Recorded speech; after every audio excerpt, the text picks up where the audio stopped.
Okay, good afternoon, class. Can you hear me? Yes, ma'am. Yes, ma'am. Okay, so this afternoon I will be going to discuss with you about the exercise 1 in InBt 121. Okay, so I will now share my screen, class.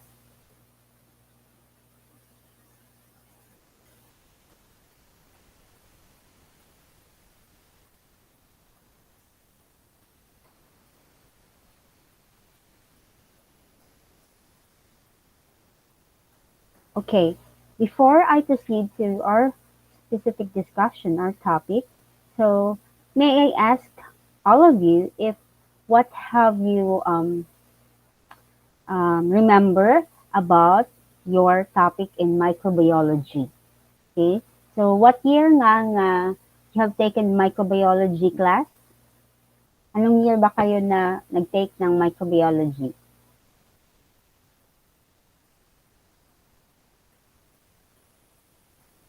Second year, ma'am. Second year, first sem? Yes, ma'am. Okay, it's online na.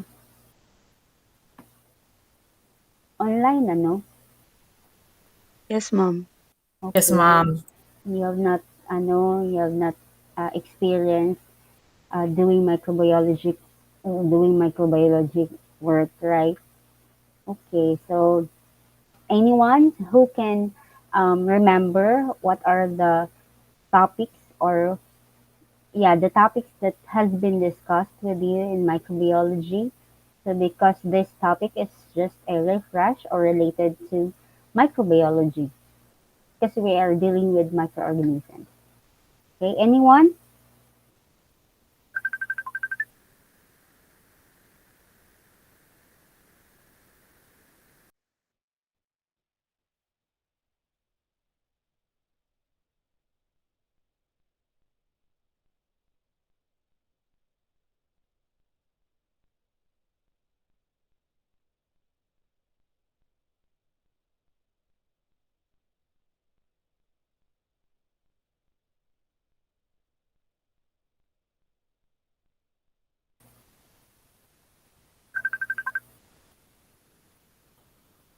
Okay, I lost my connection. Sorry, class. Okay, kinsa may gusto mo recite? Patingogong sa patingogon ta mo no kanagsa.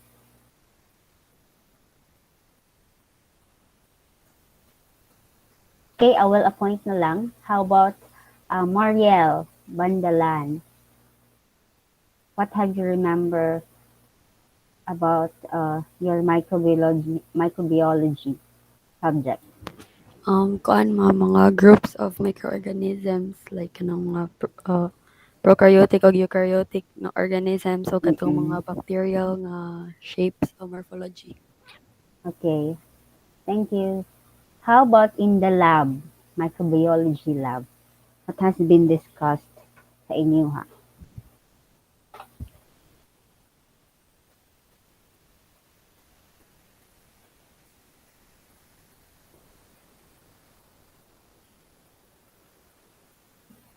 Kuan ma'am Ano? ang appearance Sige, sa Mariel. katong mga lain-lain nga microorganisms sa lain-lain nga domain. Mm, mm-mm. Mga slides nga o appearance sa kato nga mga microorganisms sa slide. Okay. Okay. Thank you so much, Marielle. I think also you have covered about the microbiological technique, which is the media preparation and many other things in order to cultivate bacteria in the lab, right? Tama Yes, ba? ma'am. Have you covered that part? Okay, very good. So this afternoon is just a refresh or something like an add-on knowledge of your microbiology, so that because here in INBT 121 we are, of course, we use living microorganisms, living organisms for the exploitation or production of compounds that has beneficial effects to the people or to plants, okay, for the benefit of the different sectors here in the country. Okay, so I will now start. Okay, can you see my slide, class? Yes, ma'am. Yes, ma'am. Okay, so the title of the exercise one is Aseptic Culture Technique, the Petri dish preparation. Okay, so to begin, I will discuss with you about the importance of aseptic technique, why it should be done in a microbiological work, and why is it it really matters on your the production of your product. Diba, we have discussed about the fermentation, and we have already discussed already the beginning of the cultivation of pure isolation technique. So here in the lab, so I will now discuss with you about how to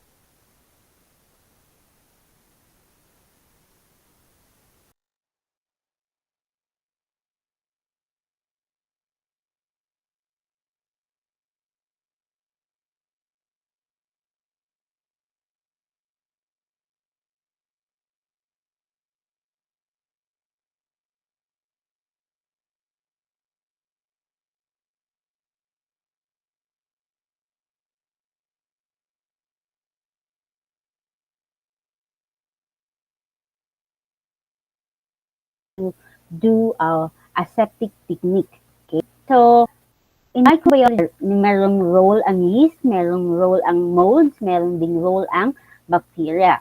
In order to consume the substrate of your a fermentation. Okay, could be like that. But in most cases, you can really, it is really, it is really, um, it's really a common practice that you should have a pure culture isolation. Okay, unless aseptic culture techniques are followed strictly, so an originally pure culture will definitely become contaminated with other unwanted species. So the importance of observing proper or aseptic culture is to really prevent contamination from unwanted species, because it will produce compounds that are not necessary for your fermentation, and also it can compete your carbon sources, your nitrogen sources, and other nutrients needed by your microorganisms in order to produce that particular specified um, compound.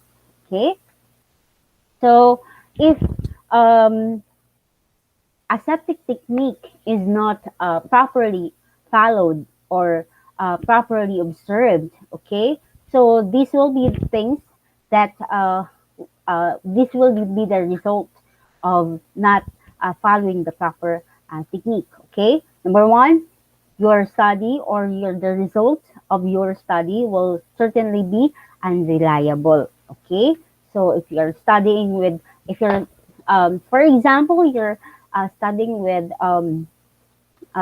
microorganisms that has an activity for the degradation of such oil or metals that can accumulate metals, then uh, your microorganisms was you isolate your microorganisms, and then also you have not verified, or you have not properly um, purify your sample, and then you just used it for your experiments. You know, later on you will know or discover that the results or the data for your experiment is not reliable, because there is a certain another microorganisms that affect your data. Okay, that's that will be surely unreliable.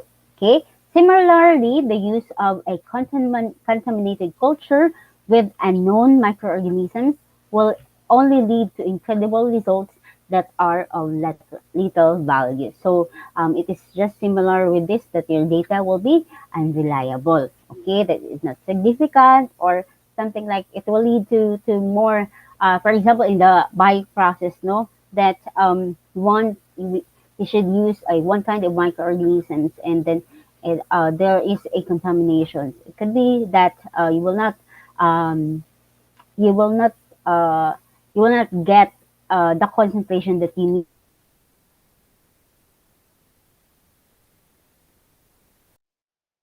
need for your compound or in order to be extracted. Or your the production of that particular compound by your microorganisms will be depleted or will be inhibited because of the competition of that contaminated bacteria.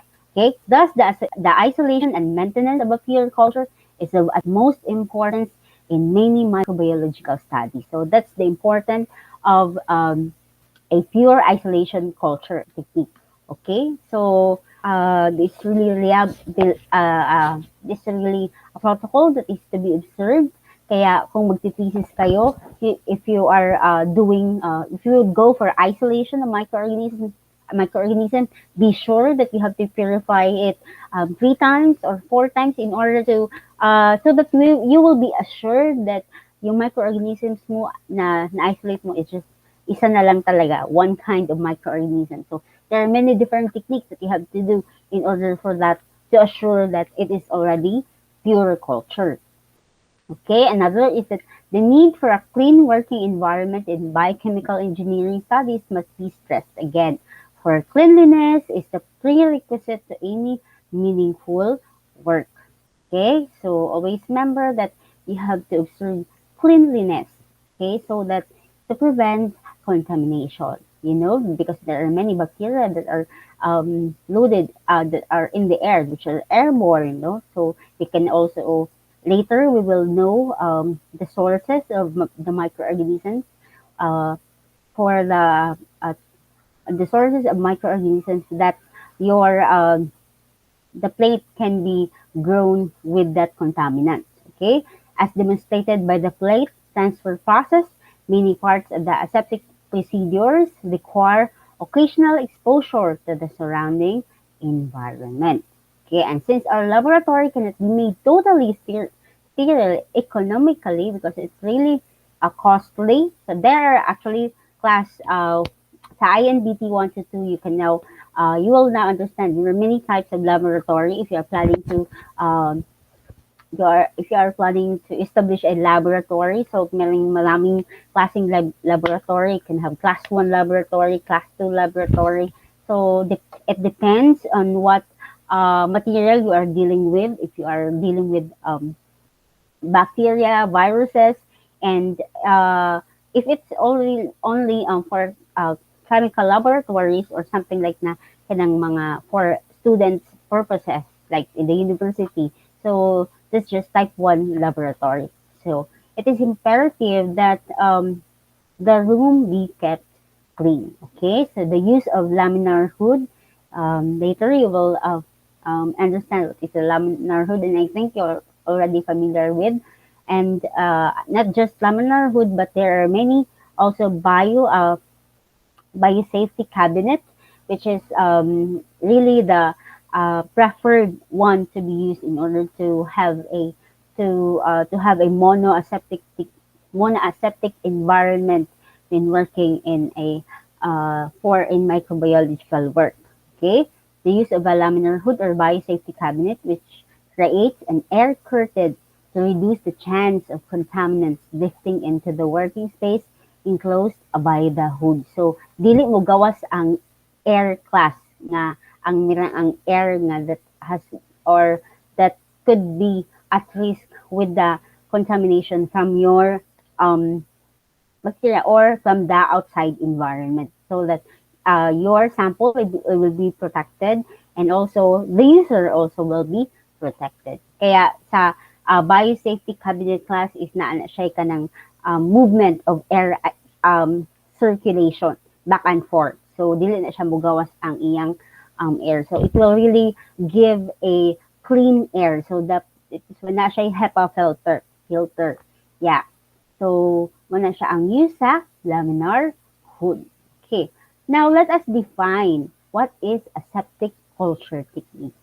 Okay.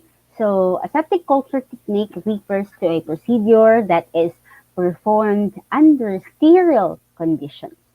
So this is applicable in the medical and laboratory techniques, which deals with cultures and human cells, and also tissue for transplantation. Okay, so the number one goal is to prevent contamination from pathogens, and it also involves in implementing the strictest rules to minimize the risk of infection. So healthcare workers use aseptic technique in surgery rooms, clinics, outpatient care centers, and other health care settings. That is why, di ba, last 2020, in the onset of pandemic, so di ba, because of this SARS-CoV-2 virus. So the doctors, nurses, and those who are in the front line who are dealing with the viruses, and even siguro sa mga, and dili din siguro, even din sa mga molecular who performed PCR technique for molecular work, so they really have to wear PPE, the personal protective equipment, in order to protect also your the user or the handler uh, uh, of that the handler of the specified um, what they call biological organism, something like that. So and also to also protect so and also when you are dealing with the PCR also here in the kay molecular kay biotechnologist man mo. So if you are dealing with that also, you will not share, you will not also add or contribute to the contamination of the samples when you are doing PCR. Okay, so it's very that's the strictest rule yun that you have to observe. Okay, when you are performing molecular techniques. Okay, so these are the aim of aseptic technique to prevent the access of microorganisms during the preparation and testing. Second is to prevent contamination of the specific microorganisms we are working with. And lastly, to prevent contamination of the room and personnel with the microorganisms we are working with. So it's for our protection, for the protection of the user, and also for the protection of your sample. And that's it. Okay, so these are the sources of contamination. So these bacteria and viruses and other uh, biological organisms can be found in at the atmosphere, and that is why you have to use biological um, safety cabinet in order to enclose your to enclose your sample so that it will not be at risk with the air of the outside, okay, outside the um, DSC, okay, and also second source of contamination is the breath, yung hininga mo, yung hininga natin. Of course, there are lots of bacteria in our inside our mouth, di ba? So marami talagang mga not just pathogens, mga microflora na bacteria in our mouth. That's it, mouth, and also it will really contribute in the contamination. And also third is the hands, or the hands, because we are always using our hands in touching and always handling different materials. So, diba, that is why in doing microbiological work, you should have to wear gloves. Okay? And fourth is clothing, mga damit natin. So, and then also, fifth is the hair. Okay? So, marami din ang nag marami din ang nanirahan na mga microorganisms in our hair, and also the working surface and the equipment. Okay, so marami ang sources ng contamination. That is why this aseptic technique is really important in order to prevent contamination of your microorganisms. Okay, so let us proceed now to the aseptic technique terms. Okay, I think you are already familiar with this, but let us just be refreshed of all these things kasi natutunan nyo ito sa microbiology. For example, number one, inoculation. It is the act of placing the bacteria and other microorganisms into culture medium. So you have to um, uh, allow the bacteria to grow in a particular media. So this is inoculation. You have to inoculate the bacteria. Okay, using ano bang ginagamit sa pag-inoculate? So we can have inoculating loop para ito yung i ano mo siya, spread mo sa iyong test tubes. Then you have to stick that in your Petri dish. Okay? Second naman is the terms for contaminant. Of course, we don't want that. Unwanted microbes or microorganisms present in culture medium or lab bench surface. So that is what we want to get rid of this growth of the contaminant because we don't want that. Okay, third naman is the sterile media. So it is the media prepared and then sterilized prior to use. Always inspect media to ensure no visible contaminants are present prior to use. And media is sterilized by autoclaving or filtration during preparation. So this media contains the necessary nutrients for the growth of your microorganisms. So it is really important that the media is sterilized. Okay, so and also it is recommended that your media, if for example you are preparing media, so and then for example you have to use it tomorrow pa, you have to store it talaga in a refrigerator or in a clean storage so that it will not have risk for contamination after sterilizing. Okay, so these are the devices for performing aseptic technique. So just like as I said, so you can use inoculating loop or needle.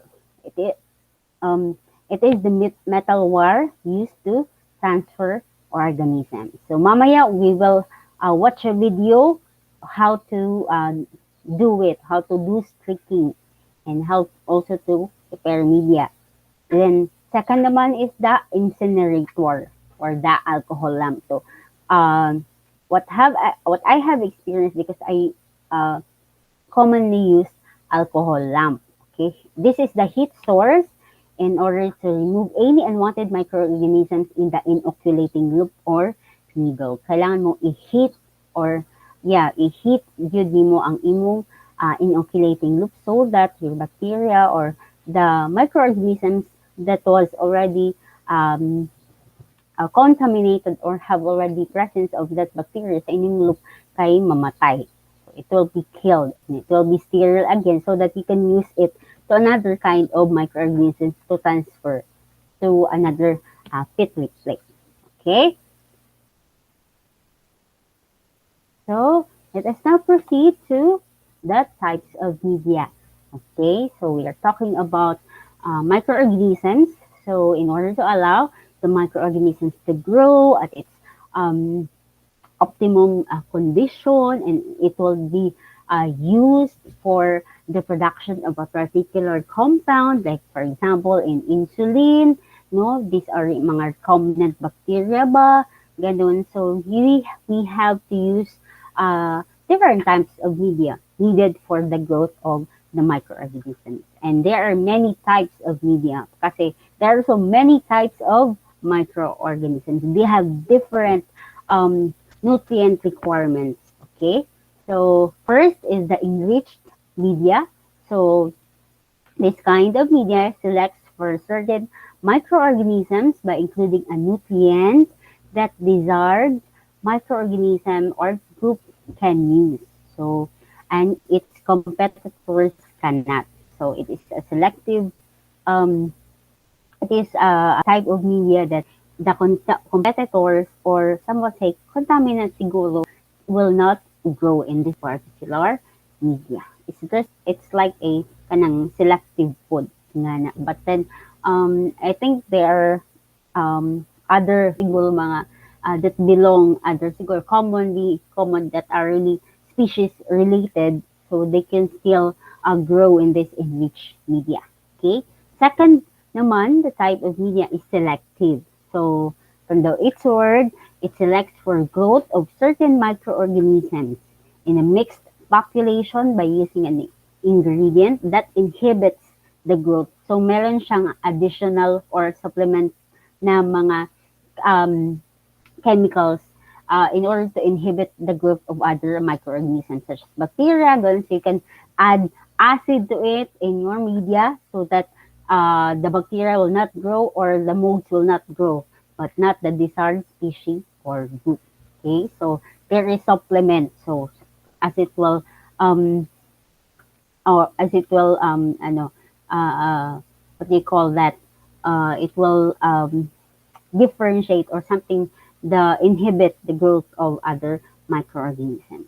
So the last type of media naman is it is differential, so it does not select for any particular group by inhibiting or enhancing their growth over competitors.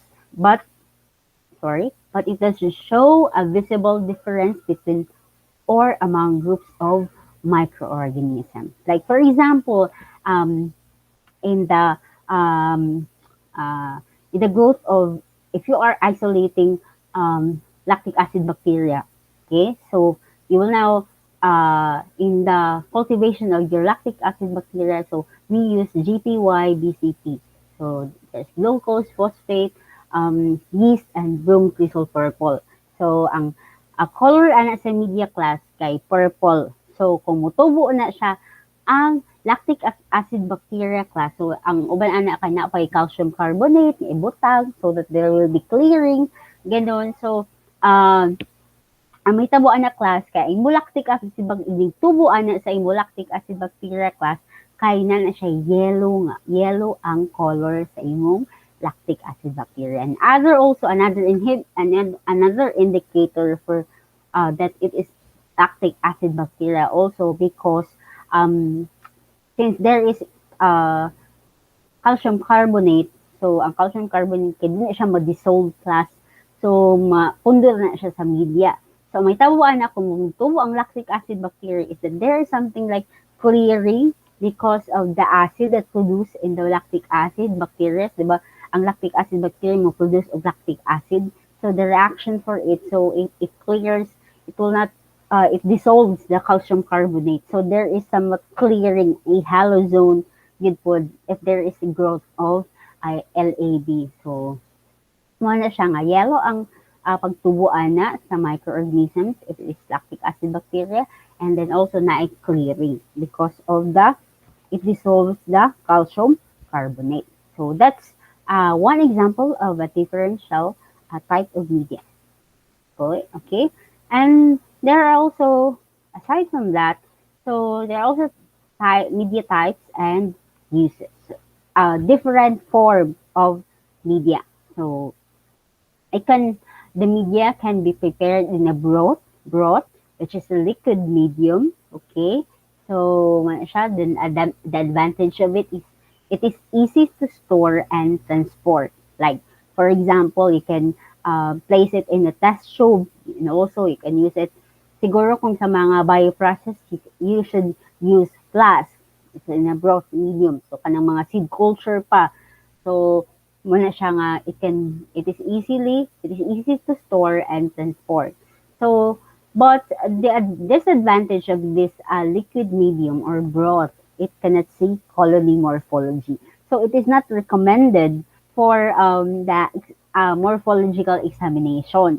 Oo. So but there are also morphological examination, like for example in mga aerobic microorganisms, that they will see how turbid the microorganism is, and then also there are also like in the like in molds pod, and they will also examine how the molds are going in a liquid medium. So there are exceptions to that. So wala siya ang disadvantage sa growth. Now second for the media type is the slant. Okay, the tube of the solid medium at an angle. So nakakita na ba mo og slant class ng mga test tubes na with agar sa inyong microbiology na subject? Yes, ma'am, nakakita mo yan. Okay, very good. So, these are the tube of solid medium at an angle. So, the advantage of this, the tube is easy to store because these are just small and can easily be transported. It also can see colony morphology. So ang the reason why there is a slant, um, it is it is um, it is solid. The agar is solidified in a slanting area in order to increase surface area. Di ba? Lahi ra pod kanang sa tube nimo nga kanang nakakuha lang yun siya kanang wala siya ni slant because gamay ra iya surface area. But if it is in a slanting position, so dako ang surface area na ma-occupy sa microorganisms, and we can obtain high concentrations of microorganisms or colonies there. Okay? So, para may pumasok yata. Okay. Okay, so let's continue. So another is the agar deep, which is a tube with solid or semi-solid medium. It is good for organisms that prefer reduced oxygen. So those are those anaerobic microorganisms such as lactic acid bacteria, mga ganyan, in order to evaluate motility. So there are also like that nga in they usually we stab the microorganisms. So in the preparation of that test tube, so dili na siya islant ang test tube. So ano lang siya, as is lang iyang pag solidify sa agar. And then after that, para ma-inoculate ang kaning mga anaerobic microorganisms like lactic acid bacteria, so we have to stab it. So kanang ikuan nga siya dunok, something like that. So bisaya pa. And then the last is broth slant agar deep. So they're also like that na I'm not familiar with this one, the broth slant agar deep. Okay, for the exercise, the objective of this is to demonstrate pure culture techniques using Petri dish agar preparation. So, this is the exercise uh, that is intended sana. We should do it so that we will experience hands-on microbiological preparation, microbiological work. So, um, in which that we cannot do it face-to-face. So, lingaw unta sa class kung natay laboratory face-to-face. Okay. Wala man. So, dito natamag virtual laboratory. Okay.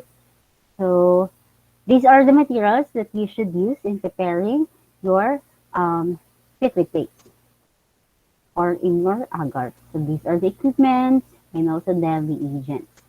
Okay.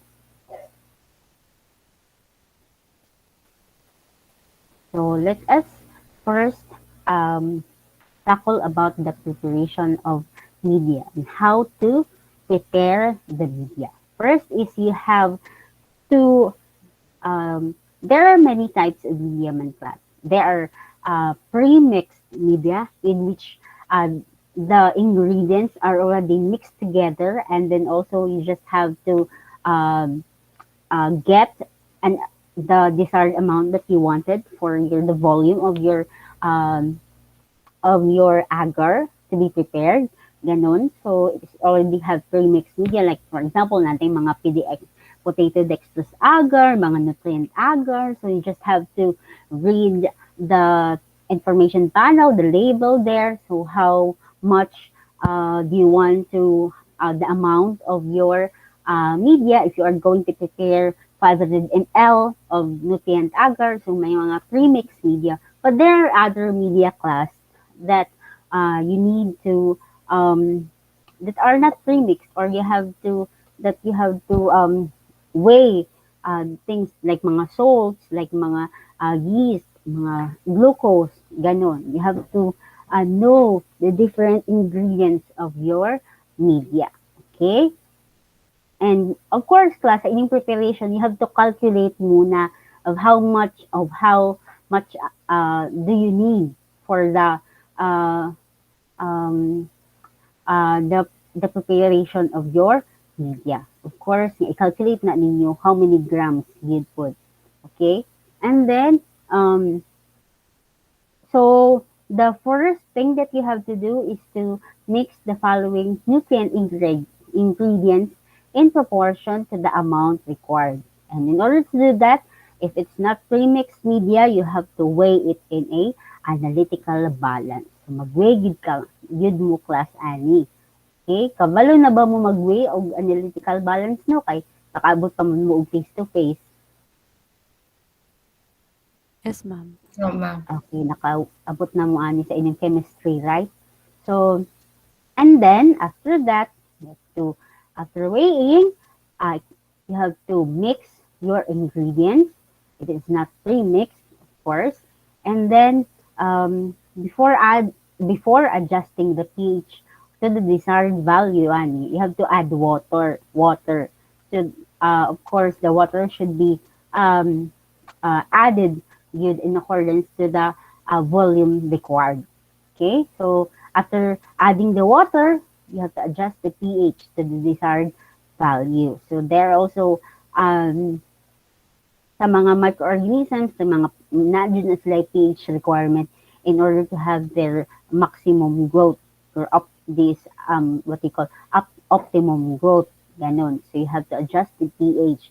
You could use hydrochloric acid or potassium hydroxide. Okay? So, if you want to prepare the yeast extract Piton locus agar, so this media is used for the growth of yeast. Okay, so these are the ingredients. Yeah, kani mga yeast extract, peptone, glucose, agar. So, na di ang mga nitrogen requirement. So, na di sa yeast extract, ang mga peptone protein requirement, and glucose, the sugar requirement, and agar is to solidify the nutrients required by the bacteria. Okay, so na siya diri. And then after that, you have to add water to make it 1 liter. So, this the amount or the amount of these ingredients are total volume ani is for the 1 liter volume. Okay, so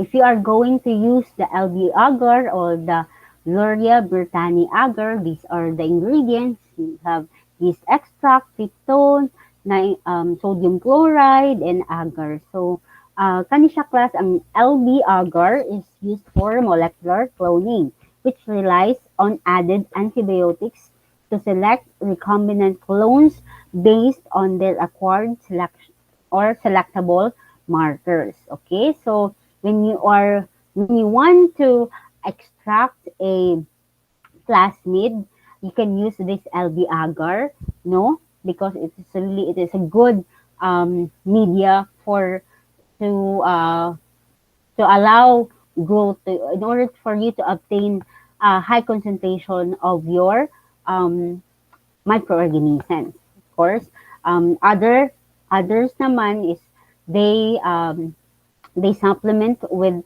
ampicillin or antibiotic if you will extract plasmid. So usually na-add na yung mga antibiotics supplements in order to um, produce or kanang ang imong microorganism will have a more plasmid to produce inside their cells, or also inside also or also you can it will also increase the growth of your microorganisms.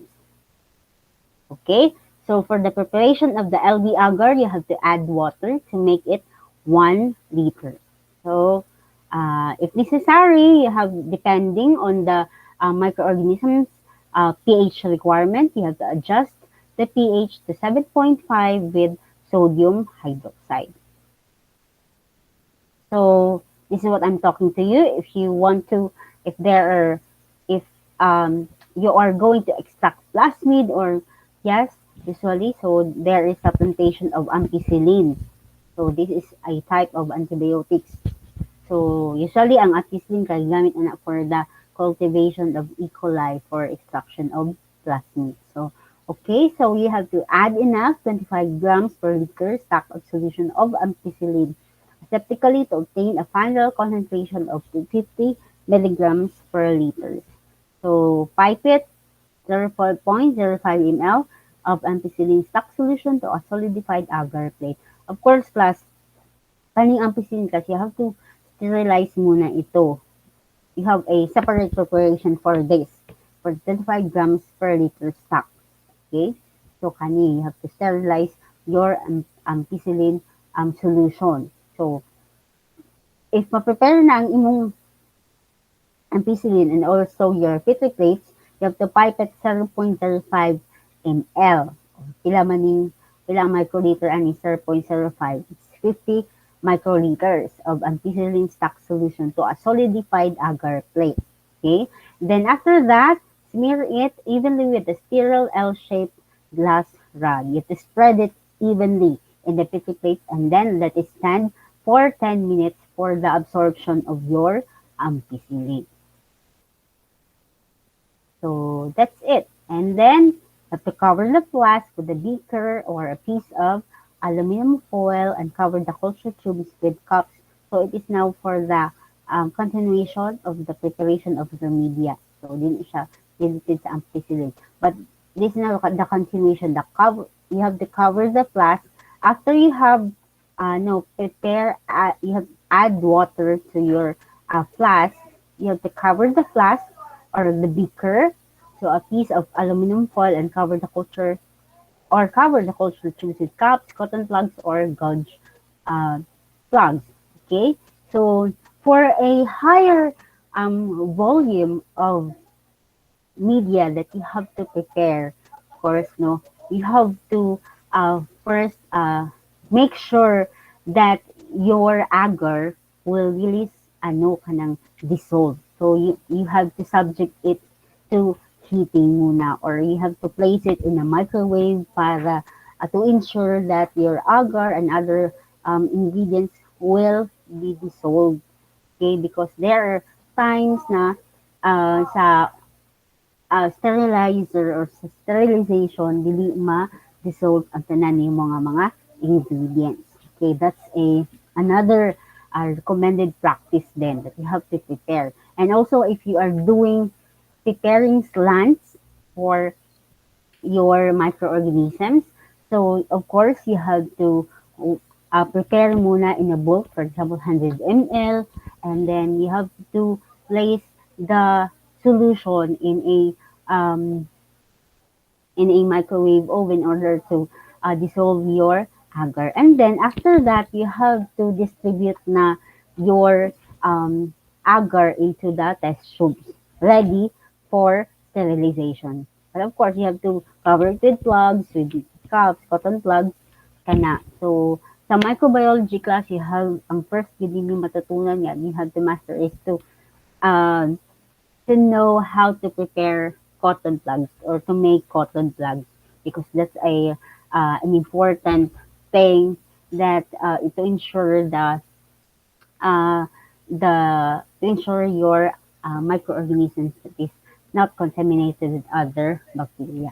Okay, so After that, you have to autoclave the media for 20 minutes. And there are also um, recommended na mga time that is 15 minutes at 121 degrees Celsius. So there are also selected media that you don't have to undergo it in an autoclave, but you just have to sterilize it in a filter paper with a recommended size mesh, ganon. So yun ang kailangan gawin. And then set the media on a bench top after sterilization. You have to allow it to cool until the flask can be handled with your bare hands. Okay? Okay? After that, if um, you have to you have to streak your plate or you have to transfer liquid media na at the same time of the day that you prepare your media. You have to stack sterile Petri dishes in a row, 3 or 4 per stack on a disinfecting lab bench. Of course, you have to prepare now your biosafety cabinet. And I think you already have to refresh with that sa inyong microbiology. You have to disinfect, spray alcohol, and really wipe. And then also, you have to light the alcohol lamp, okay? So in order to be ready for the transfer of um, pouring of your media to the Petri dish, okay?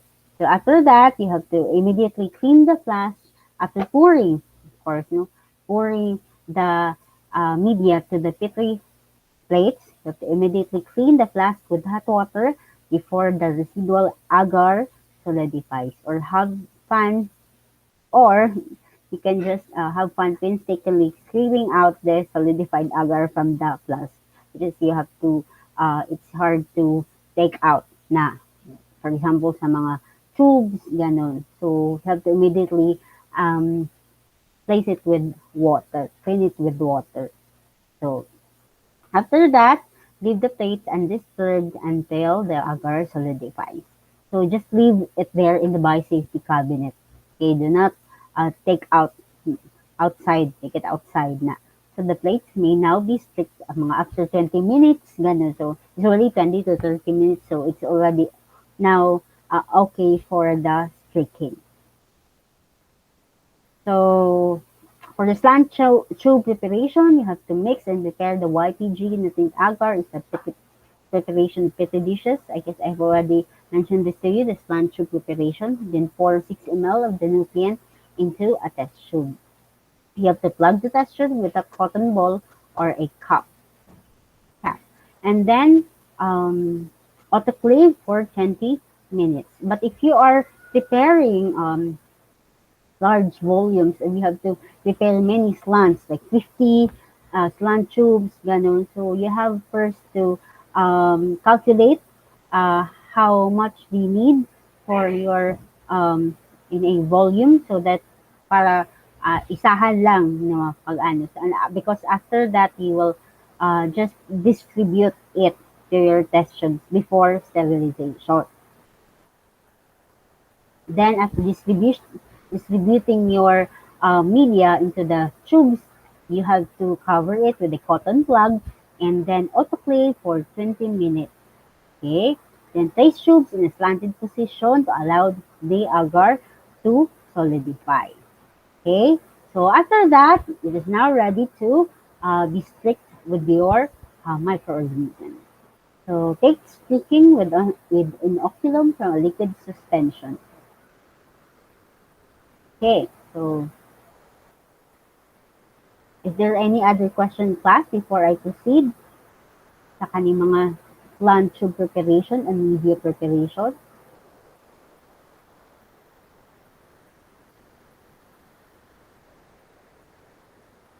None, ma'am. None so far, ma'am.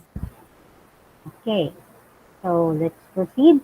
So for the plate sticking with an inoculum from a liquid suspension, you have to gently shake the flask or tap the bottom of the culture tube with your finger to suspend microbial cells in the growth that are to be transferred. In order to have an even distribution of your microorganisms in the flask.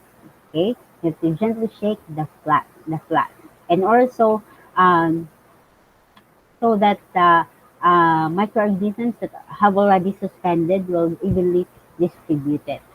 Okay, so after shaking, so light a Bunsen burner and flame an inoculation loop until the wire turns red hot. So may indicator class ha that it has to be it has to turn red hot. Okay, kung makita na ninyo nga nag-red na siya, okay, now uh, uh, place it away, take away the inoculation loop and allow it to cool.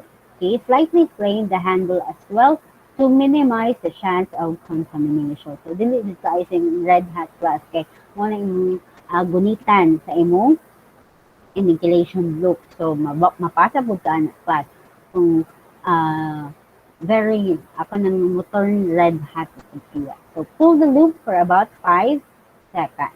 And then after that, so okay, while the loop is pulling, with the thumb of index finger of the right hand holding the inoculation loop. Okay, so depending on the what the dexterity sa imong hand. Okay, um, right hand holding the inoculation loop and with the left hand holding the flask or culture tube, you have to take out and hold onto the plug with the baby finger and palm of the right hand. So, unya class, we will um, observe this by watching the video for the preparation. Then take out and hold onto the plug with the baby finger and palm of the right hand. Then quickly pass both the neck and rim of the flask to the flame. So you have to heat also the rim of the flask in the flame in order to prevent also, to ensure also the aseptic culture technique. Then um, dip the loop onto the broth that contains the microorganism to be stripped. Then um, always remember that you have to observe that the handle will not touch to the side of the flask or culture tube because it is not well sterilized. Okay, do not touch the side of the flask. You have to be careful uh, in not touching the flask. So, sa una class kay magkulog pa man na ang ubang mga estudyante nga mag-handle ana. So, nadya possibility nga mo touch yun ang inocculating loop. But as um, you will handle it again and again in a day-to-day basis, or for example sa ako like I also experienced it that mag fun you'll be shaking of hands because of course it's your first time and you might commit mistake in doing that, then you ma perform well. So there is an apprehension, so worries. But as the time goes by, so you have just to relax and then just be sure that you don't touch the side of the flask with the handle. Okay, and then after that, you have to flame the neck and ring of the flask or tube as before. Okay, so this is a series of procedure. Okay, after lightly flaming the bottom and side of the plug, you have to place the plug back into the mouth of the flask. Ang plug flask kay ang composition ani kay mga gauze and cotton. So, siyang tingnan mga cotton plug. Mo siyang i-pack ang cotton sa gauze, ito na siya nga pronunciation, just like that. So, you have to put down the flask and pick up a Petri dish with the left hand. Okay, and then after that, gently stroke 3 to 5 parallel lines of 1/4 of the plate with the loop to spread the cells. So after that, spreading or streaking, so you flame the loop as before and cool it for about 5 seconds and then gently touch the free surface of the agar plate to cool it further to avoid killing all the organisms upon the initial contact. In order to indicate na kung okay na ba siya, that is already cool. It is already cooled. Okay. After that, you have to spread the cells further with 5 to 6 strokes. Then start each stroke by crossing the original set of lines. Okay.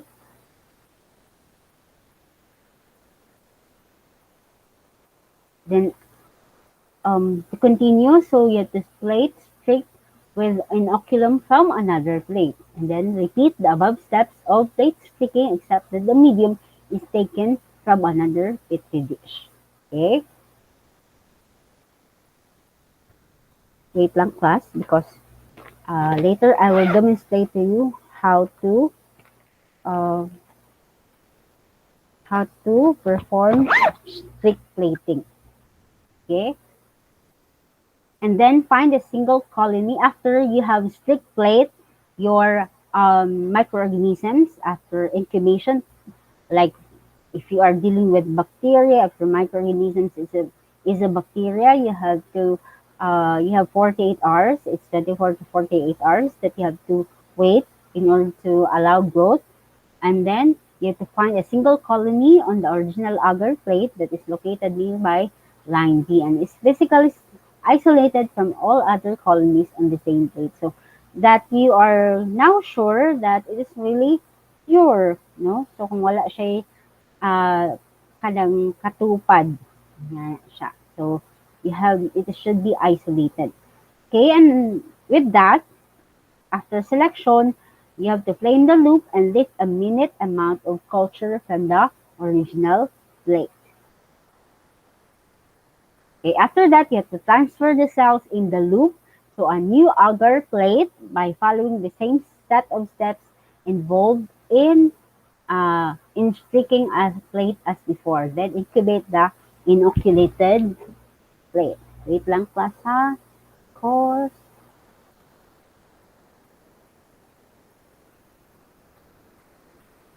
Okay.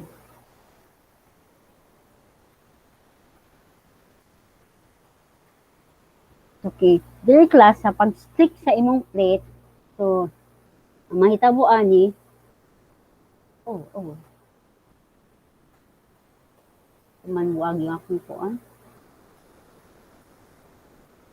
Ganyan na lang. Okay. So, mahitabuan ni class sa imong stick plating. So, for example, this is your petri dish. Okay? So, ang mahitabuan ni is sa imong pag-touch sa imong gikan sa imong um, culture broth, okay, you have to do this like the streaking anon. So kana nga strokes, and then you have to heat the inoculating loop and turn, and as it will turn into red hot, and then let it cool, and then you have to touch the these lines, no, sa imuhang dish, and you have to do this like kaning mga zigzag strokes, ganyan.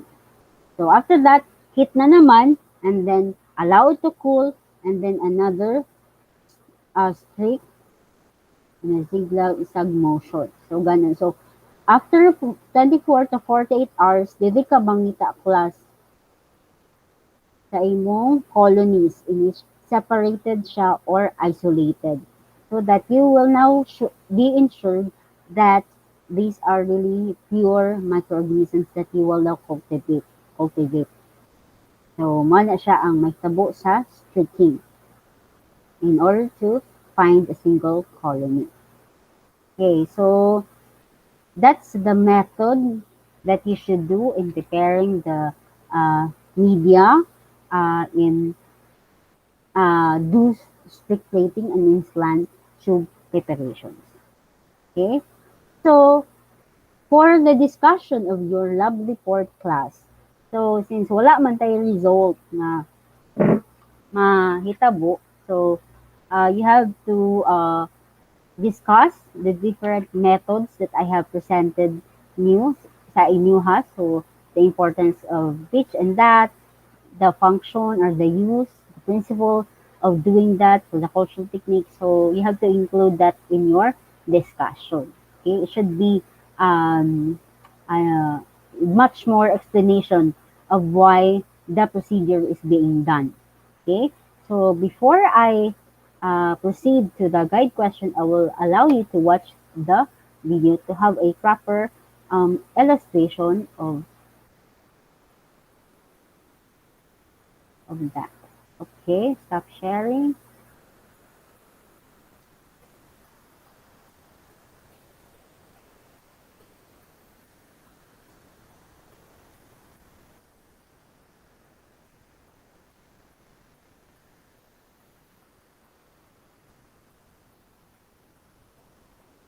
Maybe that. Hmm,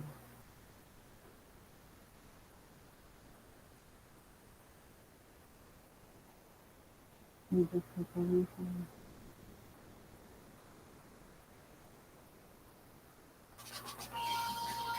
Class, can you see the video? No, ma'am.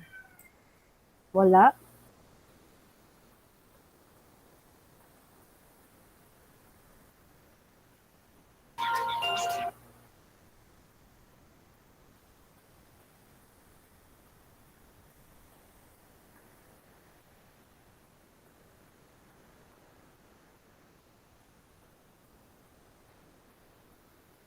Kana class, kita na mo sa YouTube ni.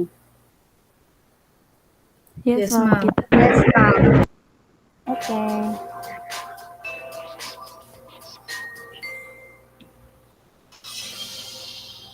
Can you hear the sound? Yes, Yes, ma'am. Yes, ma'am. ma'am. Okay. In order to grow, cells need very specific environmental conditions: food, energy, proper temperature, and humidity. When growing cells in the lab, we have to create these conditions using culture media. Solid culture media is a mixture of agar and nutrients poured into Petri dishes. In this exercise, we'll demonstrate the steps for preparing brain heart infusion agar. Always check the lot number and expiration date. The right panel lists the composition of the media and the final pH. First, add 100 milliliters of deionized water to a graduated cylinder. Place a stir bar in a 250 milliliter flask. For the next step, we need an analytical balance. Place a weigh boat onto the balance pan. Press the tare key to zero out the weigh boat. Use a lab scoop to add 5.2 grams of brain heart infusion agar to the weigh boat. Now add the powder to the flask. Add about 75 milliliters of deionized water. Place the flask onto a stir plate. If you're using a combination hot plate and stir plate, be sure that the heat is turned off. After about 2 minutes, add the remaining 25 milliliters of water from the graduated cylinder. Stir the solution until all of the visible clumps have been broken down. Cover the flask with aluminum foil. We are using foil cupcake wrappers because they're the perfect size. Place a piece of autoclave tape over the foil and label it with the media name. Next, use the autoclave to sterilize the media.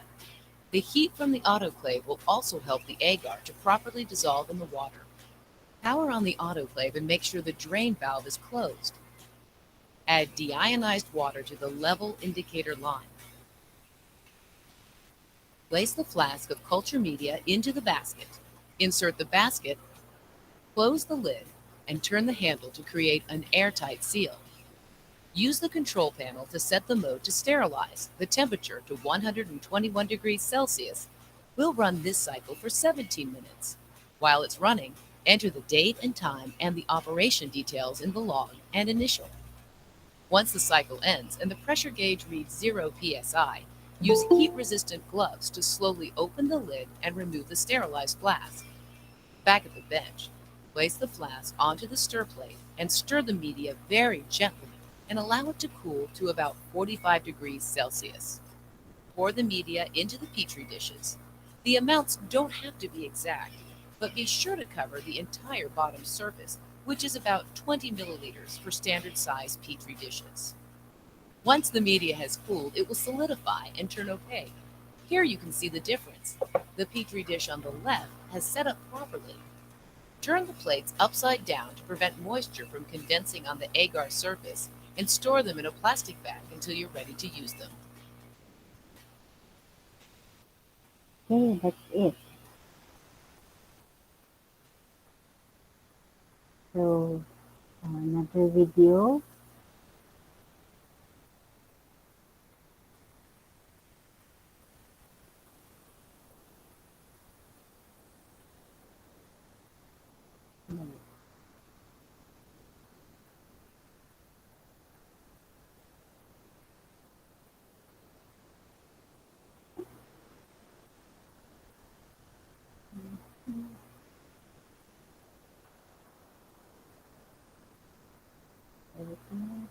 Yeah, this is the Pure streak plate cultures of method. bacteria are most often obtained by the streak plate technique.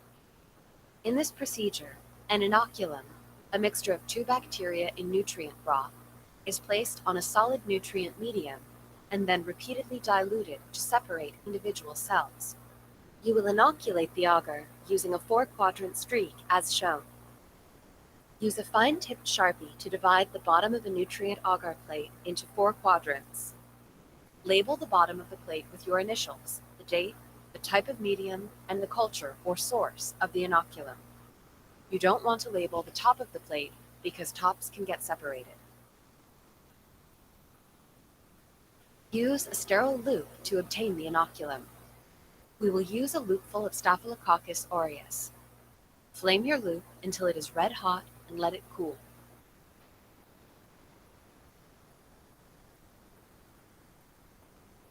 Remove the cap from the tube, pass the tube through the flame, obtain a loop of bacteria from the tube, and then pass the tube back through the flame before recapping.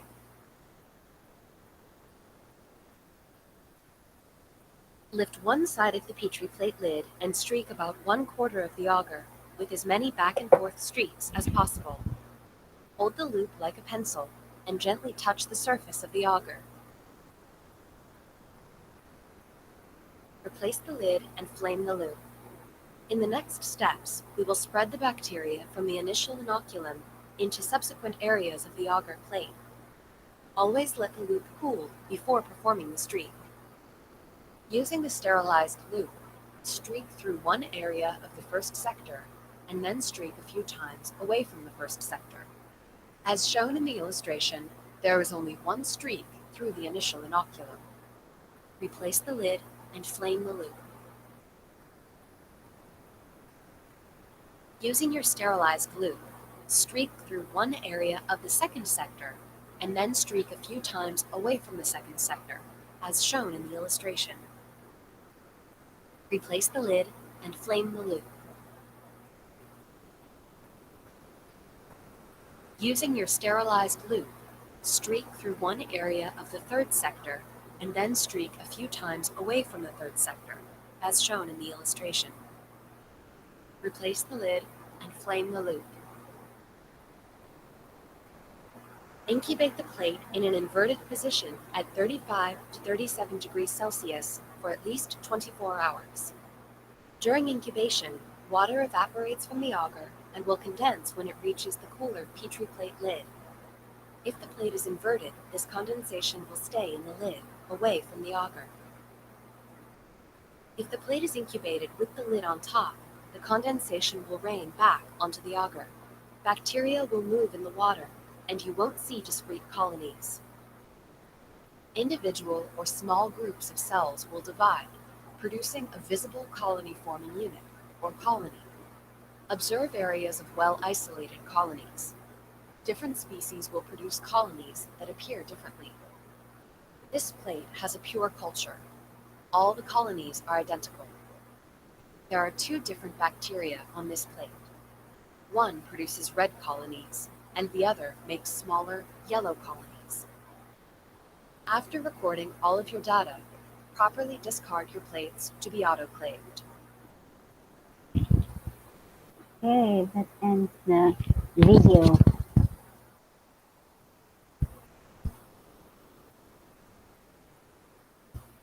Okay, before I proceed, class, do you have any question about the discussion?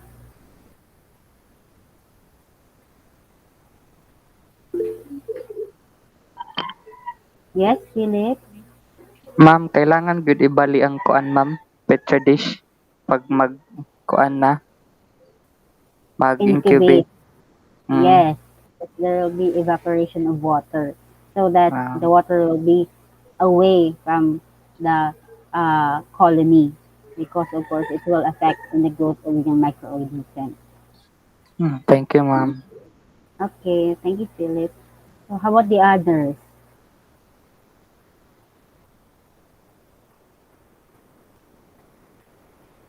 Okay, so if there is none, I will continue with the last slide. Okay,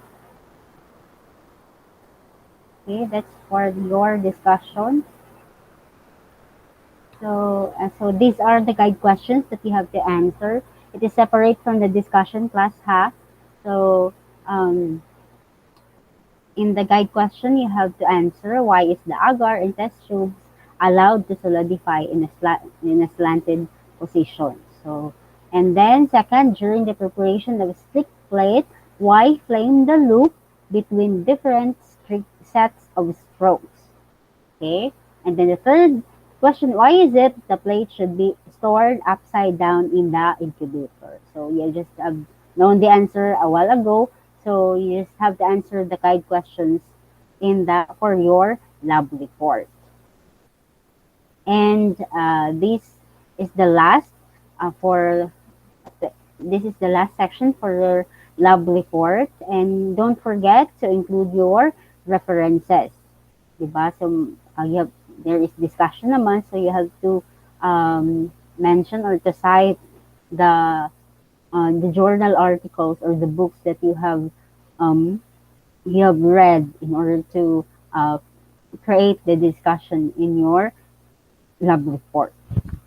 And then, so you have 3 weeks, right? 3 weeks for the um, submission of the report. Of course, you have to submit it in the VSU EE.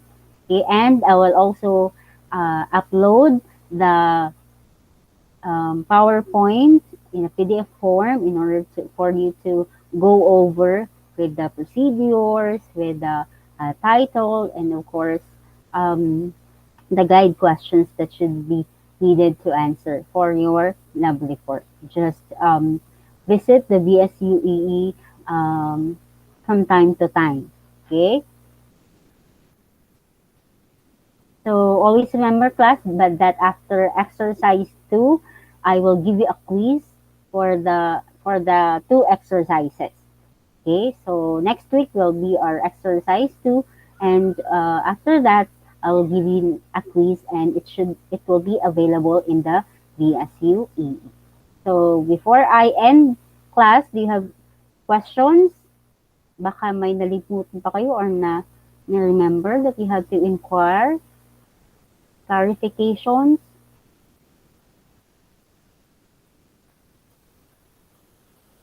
None, ma'am. none. So okay, so this will be my last slide. So I'm just going to encourage you in order um, to have that no you have to for your perseverance in your studies with them. So I would like to share to you class this verse from the Bible in which I also like.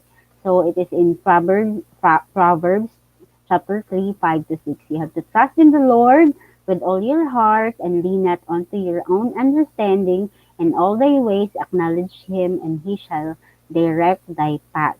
Okay, so because we cannot we should know that we do not understand everything and there is still lackness in our minds in our understanding, so we should have to ask the Lord and trust him in all your ways because as the semester will progress there will be difficult lessons, and of course midterm will be coming. There are many requirements that you have to comply, and you will be overwhelmed with all those requirements, and you don't know what to do or what to do first.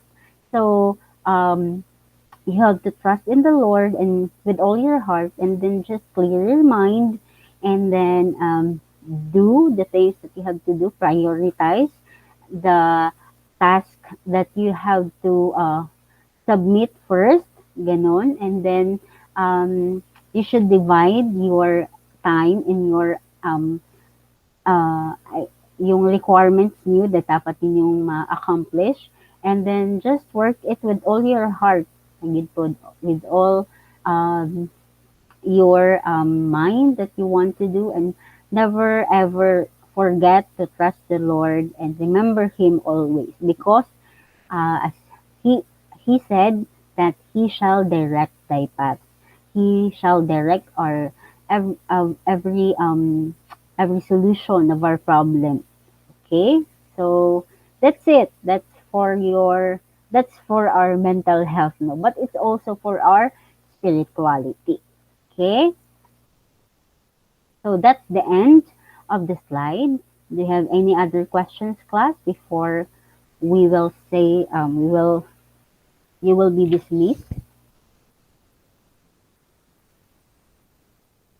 Okay, so before we will leave, may I request everyone to turn on your cameras, and then let's have a photo op. So kung okay ra.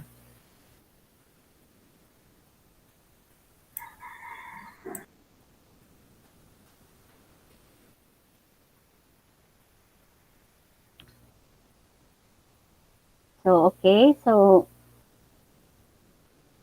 sige class. Okay.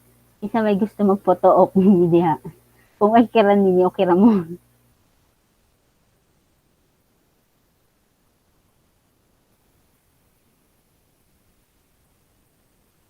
Okay.